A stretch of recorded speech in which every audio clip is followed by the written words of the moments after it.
Will answer all my questions. Mm-hmm.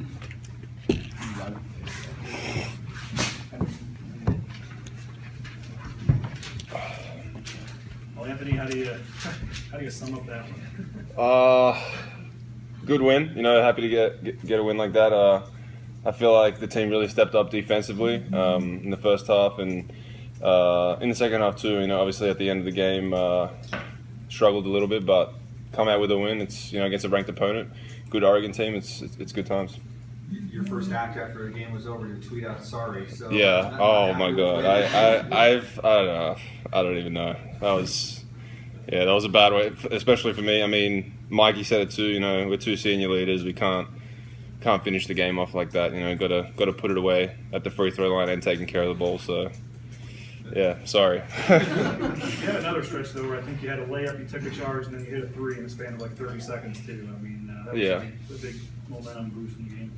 Yeah. I mean, still just finishing the game. It's just got to be something you can do to be a great team. So we'll work on that obviously and get better at it. When you guys are up, 14 or whatever it is. I mean, what's kind of the feeling there? I mean, they're going to make a charge, I guess. Or, I mean, the crowd's into it, and obviously they did. But what was kind of the feeling when you're up 14 and you look at the scoreboard? I'll just say our game plan, we came into the huddle to say, hey, we need to keep playing our defense. We know they're going to come and make a run at us, but at the end of the day, stick with the game plan, and that's what we did. Anthony, you guys were down 10 in the first half, and these guys come off the bench and seem to really spark everything. What you just kind of talk about what the impact they had there in the first half? Yeah, to be a good team, you need to have impact guys off the bench, and especially these two tonight just came off the bench and they were doing big things, both rebounding really well and they were hitting some shots and some free throws. So credit to them, and they're starting to figure out their roles and they're playing really well. Chandler, what has it been like? You obviously started a lot of games last year coming off the bench and trying to provide a spark there. How's that transition been for you? Yeah, well, I really try not to worry about who's starting, who's not, because really, I mean, once I find that role, which I think I'm getting a lot better at, it was hard to kind of start, and there's a lot of pressure in the starting lineup on coming in and playing well right away. But the quicker I can set into my role, which I think I'm starting to figure that out, the better this team's going to be, and not worry about who's starting and whatever. Just when I'm in there, just give it what I have. Provided a lot of rebounding, chasing down loose balls, that kind of stuff. Could you feel how much of a difference that was making, just the energy? Definitely. We call those plays winning plays, and when it comes down to the end of the day, this year, our record win-loss has been every time we win the rebound battle, we won the game. So, I mean, that right there is just for us to go and get. We go and out-rebound them, we're going to win the game. I'm not sure if we did. I think we did tonight, but that just shows that, once we find out what we need to do as a game plan and we execute it, it's going to come out as a win. It was close, though.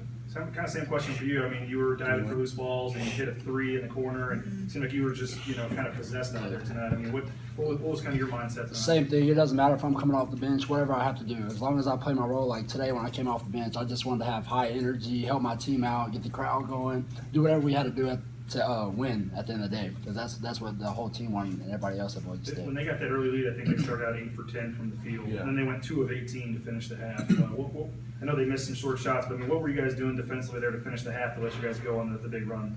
I mean, really, it was just nothing really. They were making their pull-up twos, which as a game plan, that's what we want. We want them to shoot those long twos.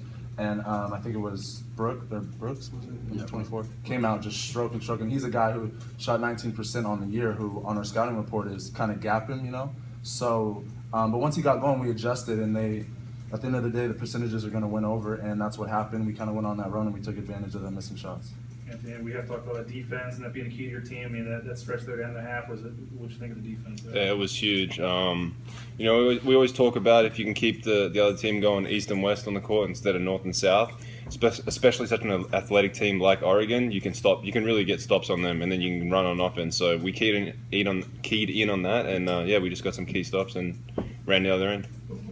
I mean, obvious question, how big is a win like this, and potentially what it could mean come March, and the fact that you had a couple chances and couldn't get it done, and now you have this in your back pocket the rest of the season. How big is this one? Yeah, I mean, get a win against a ranked opponent, that weighs huge towards the end of the season. But we're not going to worry about it too much. Moving forward, just going to keep working hard and keep playing hard, and hopefully keep racking up the wins. You see these two teams line up before the games, and everybody on their side of the bench seems to be big, athletic guys, and Do you guys take that, put a chip on your shoulder a little bit? This team seems to play with a little bit of an underdog, chip on the shoulder mentality. Do you guys sense that too? I mean, yeah, we're not the most. I mean, bar a couple guys like Chandler and Webby, we're definitely not the most athletic team out there. And in the Mountain West, we're not going to be either. So we have to find other ways to get it done. And like you saw tonight, there was big plays by Chandler, just getting rebounds and hustling. And that's all that matters. If you can play as hard as them, it doesn't really matter. How big was the crowd tonight? Oh man. Big time. Thank you to the crowd. They helped a lot. I mean, we do come to say sorry for two back-to-back, back-to-back games at home, coming within 3 points in 2 games. But I mean, to get this win, it's huge. It's huge for us as a program and just moving on into these upcoming games next week, and it's just huge for us. We talk a lot about the crowd, but how big of a boost is it when this place is packed and it's loud? It seems like in the big games that you guys are really competitive. The crowd's kind of bringing it too. I mean, the best places. That's why, people don't. That's why Gonzaga doesn't lose, and New Mexico doesn't really lose at the Pit. When you have such a home crowd advantage, it really helps.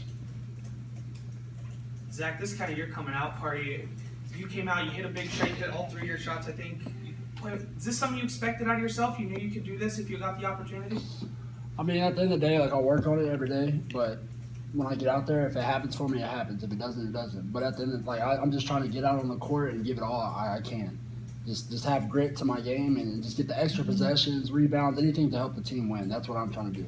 And if the other stuff comes, then it comes. Anything else?